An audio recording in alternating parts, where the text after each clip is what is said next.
তাহলে আমাদের চিন্তা করতে হবে পরকালের জীবন নিয়ে। এরপরে আল্লাহ রাব্বুল ইজ্জাত তার পরের আয়াতে বলছেন, অর্থাৎ সূরা আল ইনফিতার 82 নম্বর সূরা, আয়াত নম্বর 6, 30তম পারা, পৃষ্ঠা নম্বর 593, ইয়া আইয়ুহাল ইনসানু মা গররাকা বিরব্বিকাল কারীম, মা গররাকা বিরব্বিকাল কারীম, হে মানুষ সম্প্রদায়, তোমাকে বিশ্ব জাহানের প্রতিপালক আল্লাহর পথ থেকে কিসে গাফিল করলো, উদাসীন করলো, দূরে সরিয়ে রাখলো। অর্থাৎ আজকে আমি আর আপনি পরকালের চিন্তা চেতনা থেকে দূরে সরে আছি।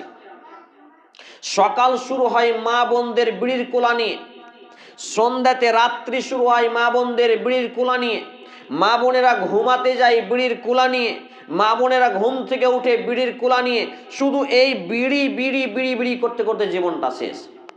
আর বেটা ছেলে বলদ মার্কা বেটা ছেলের স্বামীটা হিজড়ার মতো বসে চায়ের দোকানে আড্ডা পিটছে, দেখেন বিড়ির এই স্ত্রীর কামাই খায়, এখানে ওখানে পাড়ায় মহল্লায় গল্প করে বেড়ায়, কামাই করতে পারে না, হিজড়াপনা করে, 2 মাস বিদেশ খাটে তো 1 মাস 3 মাস বসে থাকে, এইভাবে কামাই করতে পারে না। ছেলে মেয়ের ড্রেস পোশাক বলেন, খাওয়া দাওয়া বলেন, স্কুলে পড়া বলেন, মাদ্রাসায় পড়া বলেন, কোনো কিছু জোড়াতে পারে না। আর তার স্ত্রী 2টা 4টা ছেলের মা, সকালে সারা রাত ঘুম হয়নি ভালো করে, সকালবেলা উঠছে তো মুখে ঠিক মতো ব্রাশ করতে পায় না, একটু শান্তি চেন নেই, একটু শান্তি নেই, একটু আরাম নেই।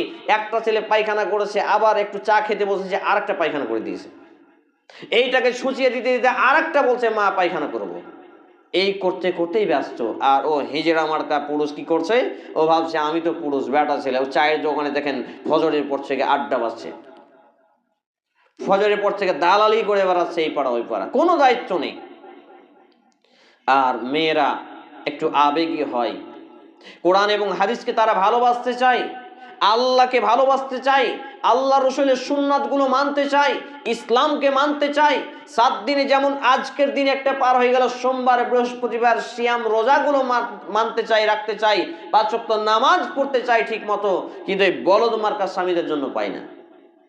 আর কিছু কিছু নারী আছে, স্বামী ভালো, স্বামী চাই যে এটা করুক, কিন্তু এরা বলদের পেট থেকে জন্মগ্রহণ করার জন্য এরা আবার ছাগলের মতো হয়ে গেছে। বলদের পেট থেকে জন্মগ্রহণ করেছে এরা মানুষের পেট থেকে জন্মগ্রহণ করেনি। স্বামী যদি ফজরের সময় উঠায় মিজাজ দেখায়, স্বামী যদি নামাজের কথা বলে মিজাজ দেখায়, স্বামী যদি কোরআন তেলাওয়াতের কথা বলে মিজাজ দেখায়, স্বামী যদি বই পুস্তক পড়ার কথা বলে মিজাজ দেখায়।